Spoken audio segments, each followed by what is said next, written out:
Bonjour, bienvenue pour un nouveau reportage sur Equiliforce consacré aux alternatives écologiques. Après le salon Prime Vert de Lyon, je vous propose un petit tour à Clermont-Ferrand avec l'Utopie, association pour les étudiants, mais pas que, qui proposait un buffet de pizza végétarienne notamment.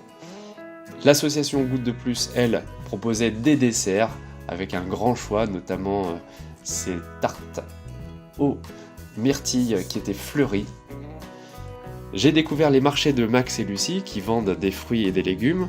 Et là, avec les légumes un petit peu abîmés, on réalisait sur place une soupe. Vraiment, c'est un moyen, comme je le fais moi sur mes vidéos du lundi vert, de cultiver la simplicité, le goût et l'écologie. Évidemment, tout ça pouvait être proposé ensuite aux visiteurs. L'association Zéro Déchet Clermont-Auvergne montrait également qu'on peut remplacer tout ce qui est jetable et en plastique par des alternatives durables et parfois qu'on peut même fabriquer soi-même comme du déodorant, du dentifrice. Et on peut suivre les principes de Bea Johnson qui a un peu popularisé le zéro déchet, refuser, réduire, réutiliser, recycler et composter. Vous pouvez avoir des recettes zéro déchet et un atelier aussi Tawashi, je ne sais pas si vous connaissez, regardez bien.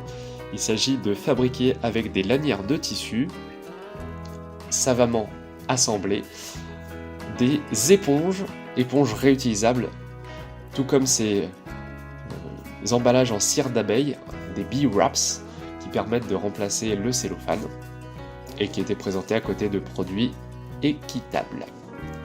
On avait également une gratiféria, c'est-à-dire que chacun pouvait apporter des vêtements, des objets divers et variés, des livres, et repartir éventuellement avec des objets qui étaient pesés. Et au bout d'1h30, on en était déjà à 28 kg d'objets inutiles qui auraient pu être jetés et qui étaient récupérés.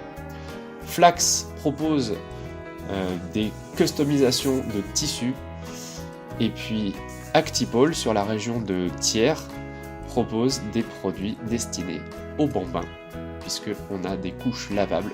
Je les trouve très jolies, très colorées, et nettement plus écologiques évidemment que celles qui sont amenées à être jetées, même si ça entraîne des lavages supplémentaires. On avait l'association Vélo Cité 63, on avait aussi du covoiturage, on avait la COP des Dômes, que je vous ai déjà présenté puisque j'en fais partie, et je vous renvoie au reportage que j'avais fait sur ce supermarché coopératif. Il y avait également un lieu emblématique de Clermont au niveau culturel, le café littéraire des Augustes, qui propose de nombreuses animations. Et puis Radio Campus, radio des étudiants, était présente sur le site. Tout comme Anne-Lise, avec ses magnifiques aquarelles inspirées par la nature.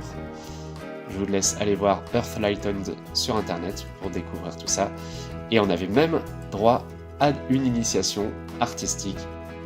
Vous le voyez, il y a de quoi agir pour la planète. C'est ce qu'on fait sur Equiliforce.